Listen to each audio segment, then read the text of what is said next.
where she teaches art appreciation, Philippine and world literatures, and popular culture.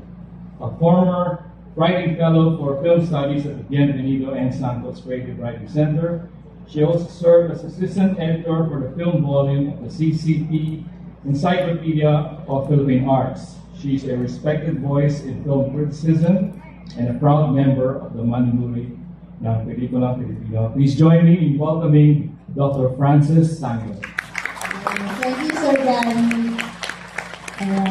First, congratulations to the Department of Communication for 50 years of teaching students, teaching minds, touching hearts, and transforming lives. First, I have to tell you, it's such a great honor to be here today, sitting side by side with no other than Ms. Charo Santos Concho. I have heard so many stories, particularly from Direct Joey Reyes. He has this anecdote. Every time he comes back to the Salle, he's an alumnus of the Department of Literature. But he enrolled in some courses under the Department of Communication, and Sir Doy was one of his teachers. So he told me one time, there was this one class, there was this very shy, very quiet young lady sitting at the back. And little did I know that she's going to be the big boss of ABS-CBN later on. Had I known, I would have done all sorts of things, like befriend her earlier, things like that. So ang daming mga kwento kong naririnig. And then finally, I remember that moment. It was a rerun. I think it was ABS-CBN, showed Itim.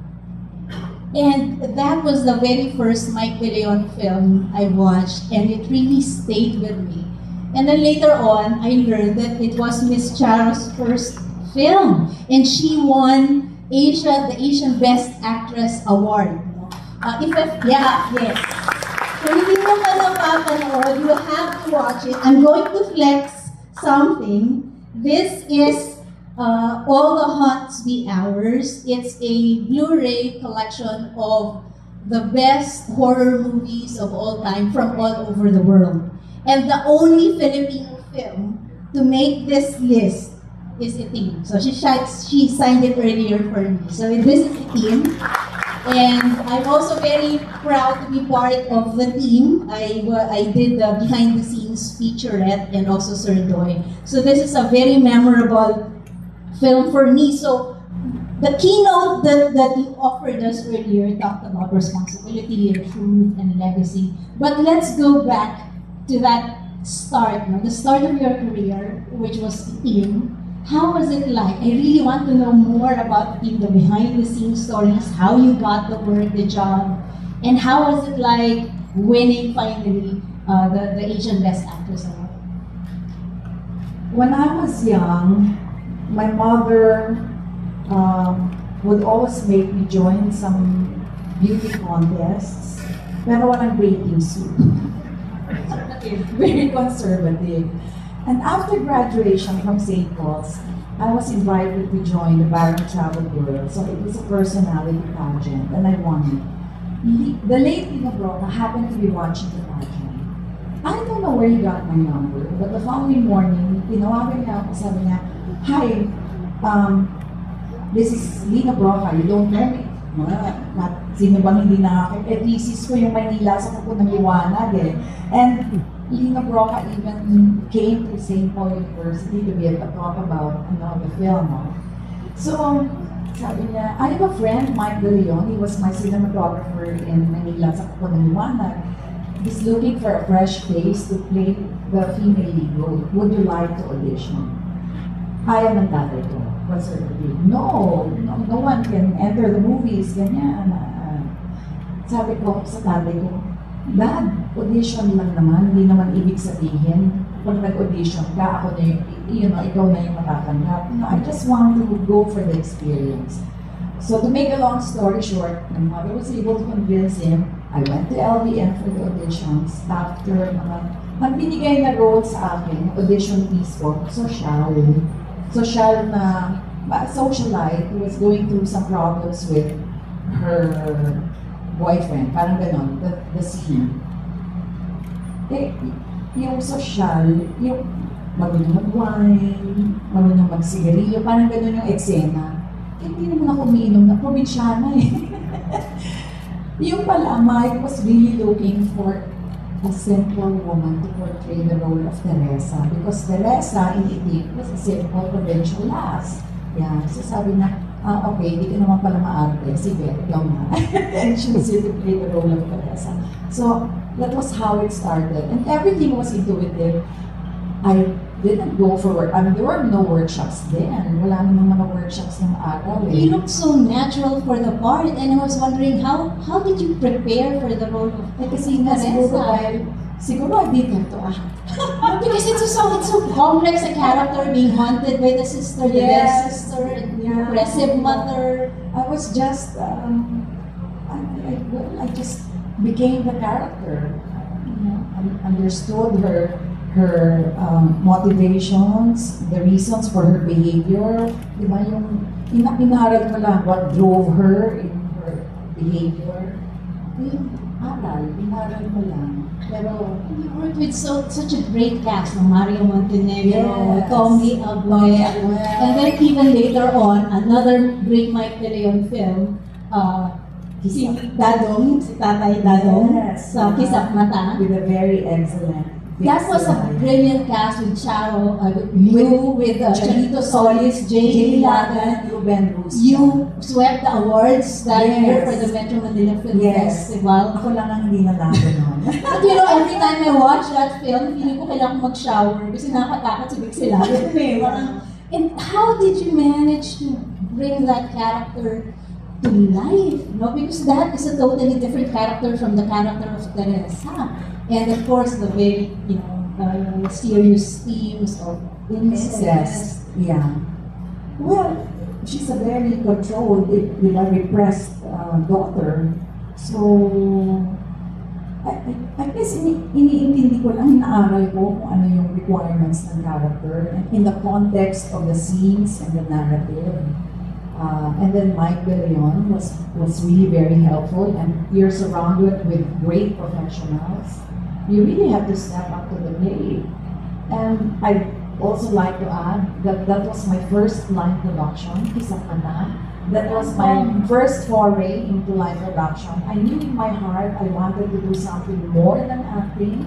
I wanted to do production work, and so yeah, I accepted the challenge, and that was my first live production. After that, I did Hinola, Oro Plata Mata, Mysterious Aqua, all those experimental Central Philippines movies, a lot of action films, until I joined Regal Films. And that's where I learned the commercial side of filmmaking. Kasi Regal, there was a film that was released every 15 days.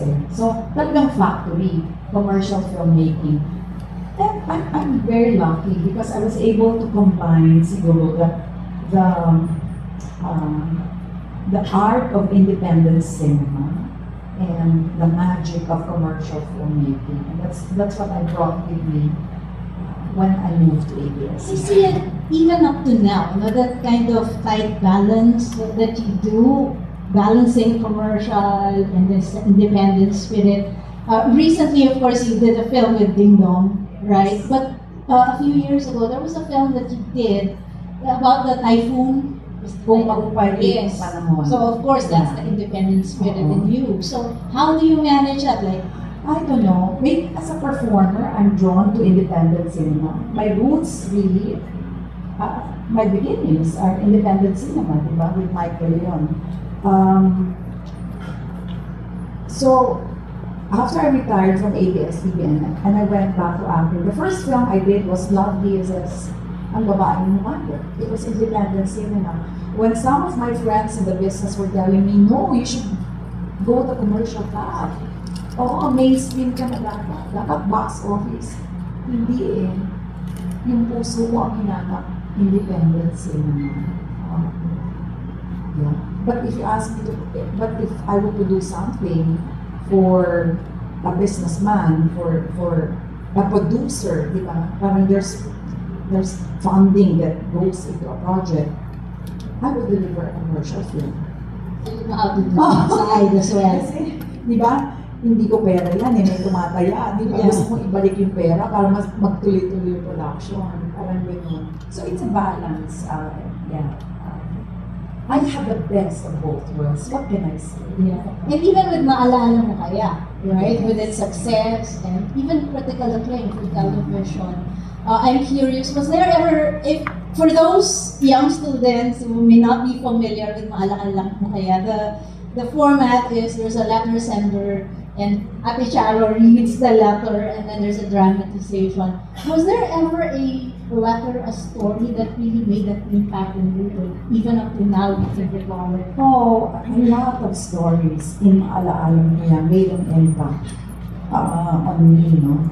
But I always go back to the story of the street sweeper, the father who was a street sweeper who did everything to make sure that he's able to give his son, who was dreaming of having a pair of rubber shoes. Rubber shoes. That was the first episode of Maalala Mo Kaya, the story of a father, the street sweeper. And it was not anything dramatic, dramatic in the big drama sense. No, yung ganyan. No violence, no histrionics. But it always reminds me of the little things in life that should really matter in the end. And that's the many, many little sacrifices that our parents do for us that we take for granted. Yeah. And that there is dignity in ordinary work. Di ba, we take these things for granted. Kung hindi malaki, kung hindi, naku, naghahabulan na, may car chase, may murder, na ganyan, di ba? Very melodramatic. But to me kasi, di ba, the value of the dignity of hard work is there. And yun na nga, the little sacrifices of our parents, di ba, that we take for granted every day. So that first episode really made an impact on me. And not only on me, ang nag-approve ng mga shows ng araw. Ang media companies kasi talagang ang bossing mo lahat lalaki eh. And because that story, that particular story of father and son, made them all shed tears. Yeah. Tinamaan sila. I mean, was that serendipitous that we chose the letter of a father and a son? It could have been a mother story. But I don't know, this is a good story to share. You were always there in front of